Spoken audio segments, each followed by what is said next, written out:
over the last few years. So, science, observation, has led to enormous progress. But, and it's a big but, this scientific progress has not translated yet into services which can help decision making, which can help to adapt, and also it will help mitigation efforts as well. So, we had in Geneva 2 years ago the Third World Climate Conference, and it took a unanimous decision. You know how difficult negotiations are in Copenhagen, Cancun, and now here. So to come to a unanimous decision in the climate area is quite a significant decision. And it was decided to develop a global framework for climate services. In other words, to do for climate services what we have been doing over the last 30, 40, 50 years for weather services. You are all familiar with weather forecasts on TV everywhere. But in many countries, there is no similar services for climate decision making. So the idea is to develop a global framework which is really a partnership of many institutions, both at the national level but also at the international level, of all the actors in this field. WMO has taken the lead, but really I insist it is a partnership amongst all actors. The high-level task team was convened with very high-level people, including, for example, from Africa, former President Chissano of Mozambique, former President Lagos of Chile, very high-level advisors, developed a proposal for this global framework. These proposals were adopted again unanimously by the World Meteorological Congress, which took place in Geneva earlier this year. So now we are in the process of transforming this concept into reality, so to put flesh on the concept. What I want to say here as well is that there are significant differences with weather services. One of the differences is that we are talking of timescales which are quite different. You are familiar with the forecast for tomorrow, where we shall tell you the weather is going to rain or not rain, there will be frost, there will be snow, there will be... When we are talking about climate scale, time scales, we are talking more in terms of probabilities, over information over large time and spatial scales. And because of climate change, the past is no longer a good indicator for the future. In most countries, when people are making decisions on infrastructure, building dams, protection against storm surges, and so on, or even farmers are basing many of the decisions on statistics based on the past. But the past is no longer a good indicator because of climate change. Talk to any farmer in Africa, in other parts of the world, they will tell you the rain pattern is no longer what it used to be. The weather is different. So this is why we need now to take that into account to provide services for the future. But we cannot, these things, we cannot do everything at once, so it was decided to focus on a number of initial priorities. The 4 initial priorities which were defined are disaster prevention, and this is affecting almost every country. And you know that in many countries, in particular vulnerable countries, least developed countries, small islands, extreme events can set back development by years. Remember what happened in Haiti, if you remember what is happening right now in the Horn of Africa, remember what has happened in Pakistan with 2 years, and so on. I could take many examples. So, one of the priorities is disaster prevention. Another priority is health. A third priority is food security. And this is also, we have been sensitized to that once again through the food and security in the Horn of Africa. And the fourth priority is it's a major one as well. It's water, it's about water management. It doesn't mean that we are not going to address the other sectors, and there are many other sectors, but this will be the 4 initial top priorities. We have made a survey of the various countries to identify who was doing what was the status in terms of climate services in various countries, and what we found is that in at least about 70 countries, there is what we would call basic climate services are not available. So you can see the situation is is certainly not satisfactory. And we want to address as a priority the need of these 70 countries. But even more worrying, a few countries have absolutely nothing at all. In Africa, for example, I can think of Somalia. In other parts, I can think of Haiti, which I mentioned earlier. There is absolutely nothing, not even the basic infrastructure to make basic measures, basic statistics on rainfall or so on.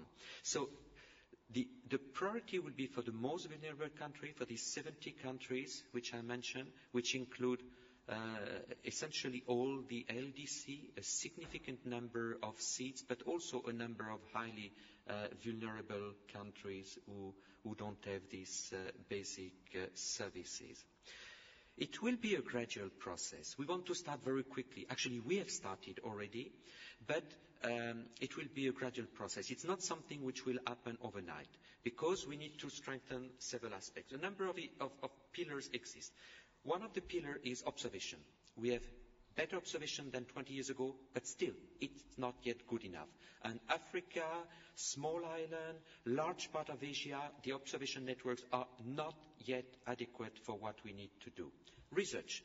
We need to do more on research, and in particular research in the developing world, to create a critical mass capacity in the developing world on climate research. We need to translate that into services. So a third pillar is something which exists to only a very limited extent. It's what I mentioned, to develop services adapted to these various socio-economic sectors. But to do that, we need to develop something which exists virtually nowhere. It's to develop a proper systematic interface between providers of information and users. So this user interface is something new.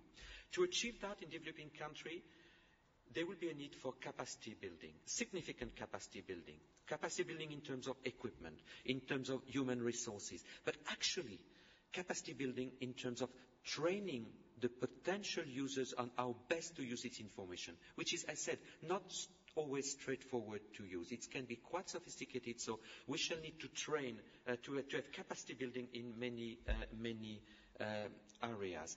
So we are going to build on what exists. We are going to encourage to the maximum extent regional cooperation. No country can do it alone, not even the most advanced country. No country can do it alone. Europe cannot do it alone. USA cannot do it alone. China cannot do it alone. It is to be a global cooperation mechanism.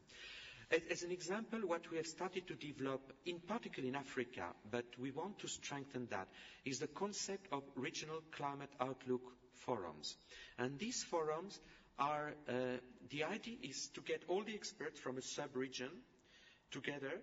They have access to the best information from wherever, from the region, from outside the region. They get access to the best possible expertise, and they develop consensus seasonal forecasts. For example, for the Horn of Africa, we have a regional climate outlook forum for the IGAD countries, which is providing twice a year seasonal forecasts with respect to the likely rainy seasons, a few weeks to a few months ahead. And this indeed can be used already to optimize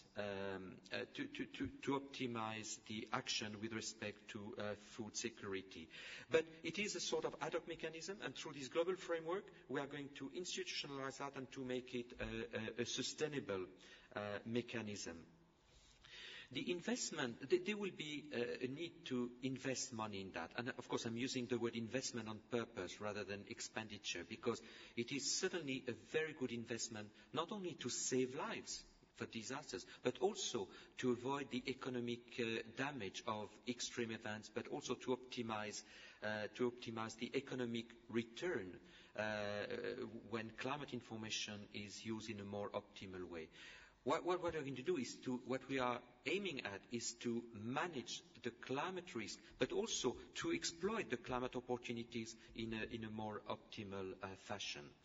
So, as I said, capacity building is important, and we believe it is important that during the discussion in this COP in Durban, a connection is made with the Green Fund. You know, the Green Fund has a goal to support adaptation things.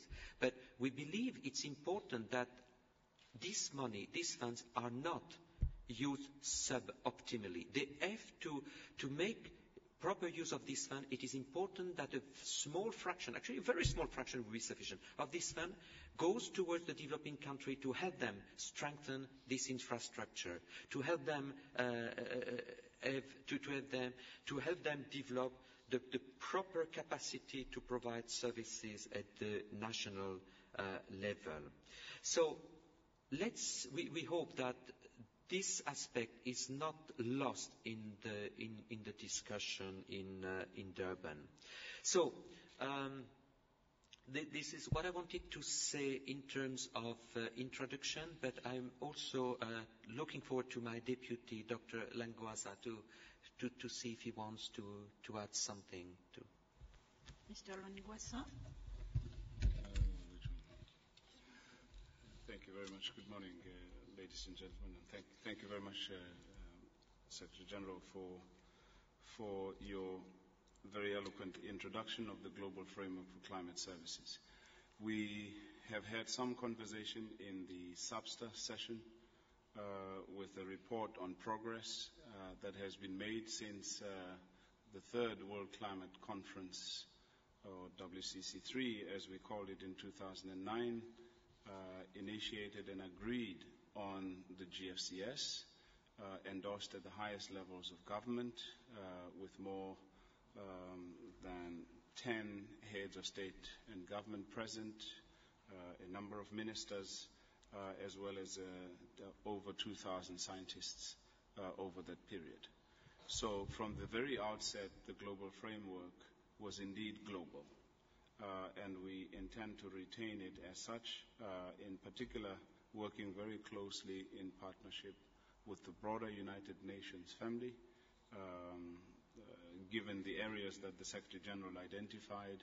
For food security, the partners are the World Food Programme, the FAO, and so forth. For health, of course, the World Health Organization becomes a key partner on disaster risk reduction, the ISDR, as well as the International Federation of the Red Cross and Red Crescent become very partners, even important partners, even though they may be outside of the United Nations. And we continue to grow those initiatives. So without extending that too much, let me also indicate that there will be a side event this afternoon where those partners that I've mentioned will be present to also give their perspective on the global framework for climate services. And I will ask for maybe a quick sheet just to give the details of the event. This will be from 13:15 to 14:45 in room Blyde River, and in the DEC building. So we again invite you for a further detailed discussion where you'll also see some of the graphics and also hear perspectives, in particular from the partners who will lead some of the efforts on the global framework for climate services going forward. So thank you very much. Thank you very much. The floor is open for questions. The lady on the second row, can you give her the mic? As usual, could you introduce yourself and stand up for the TV? Thank you very much. My name is Sarah Wild from Business Day, a South African publication, and I have two questions. First one is, how much investment are you looking at? And the second one is in terms of South Africa's planning the African Resource Management Constellation of satellites, specifically looking at climate and changing resources. Will that form part of this? Are you looking at satellites? Thanks.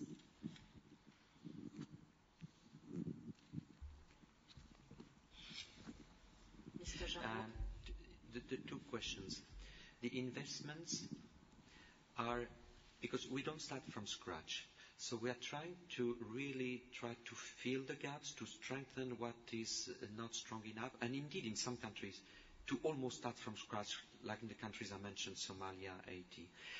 So we are talking, I believe, to get this minimal start, we are talking in about tens of millions of dollars per year, going probably over $100 million per year. That's a sort of order of magnitude to start doing something.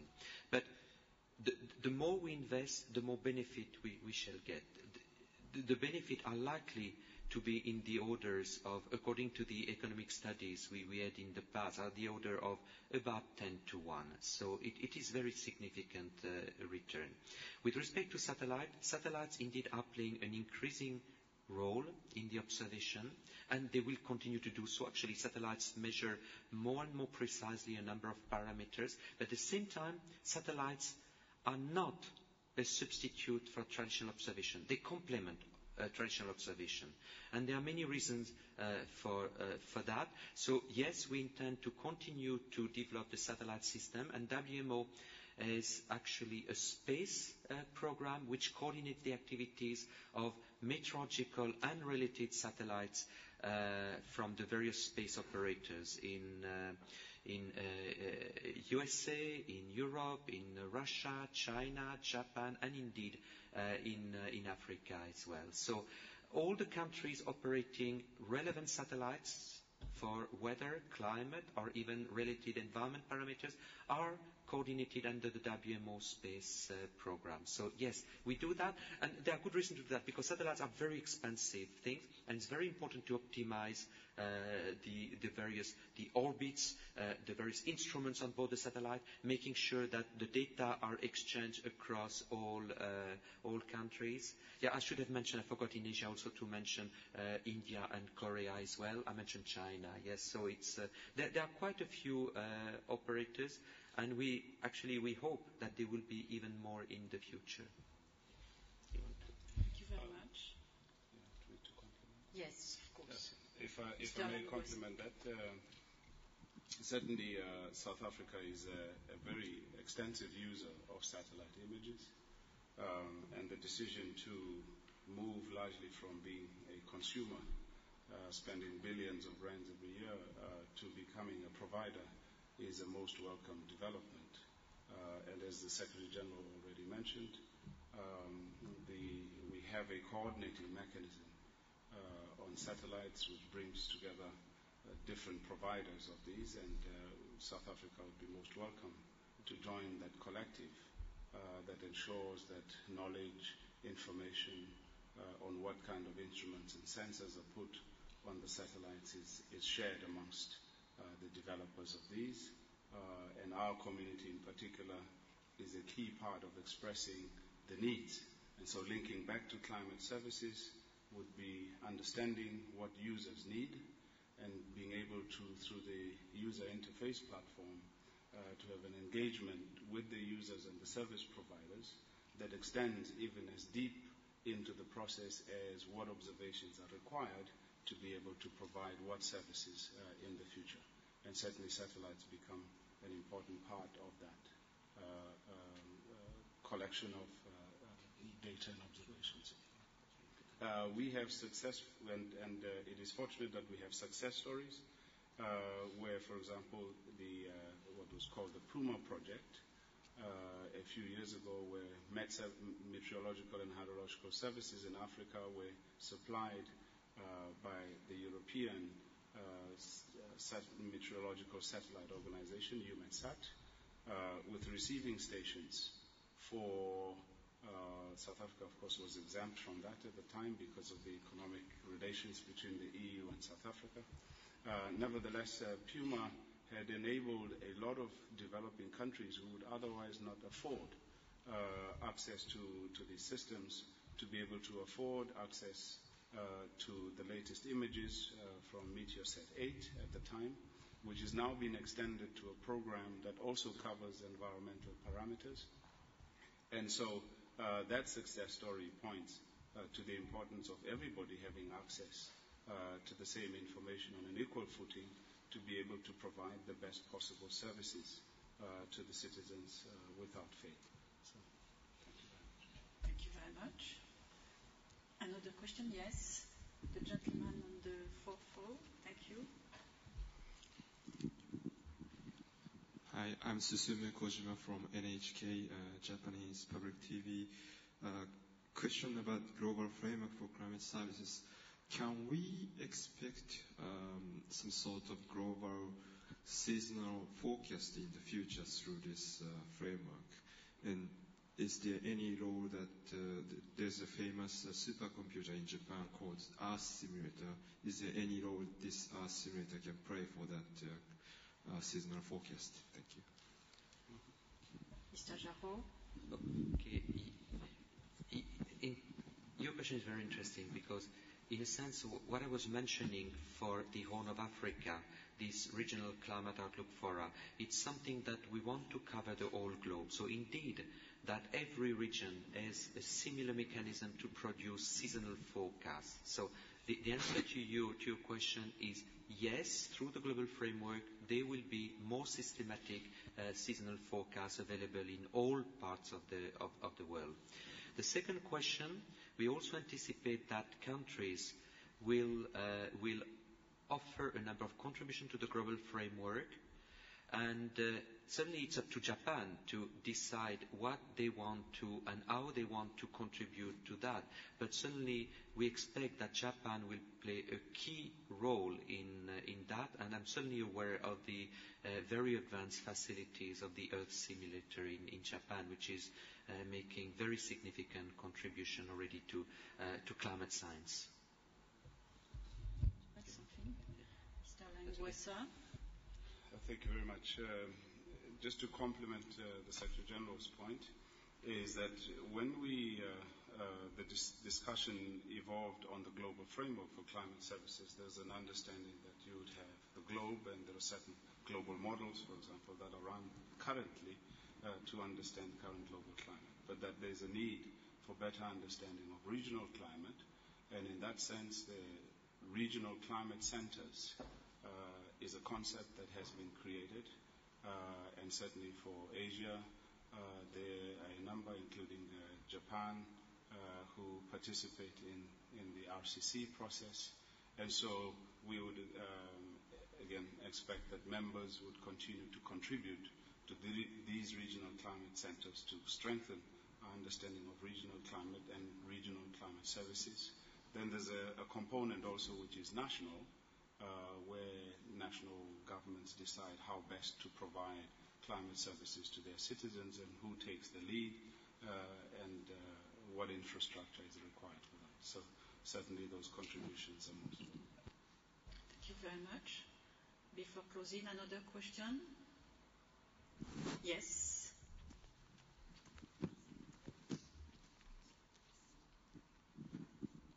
Sarah Wild from Business Day again. In what way is South Africa involved in this framework? What contribution are we making at the moment, and should we be making in the future?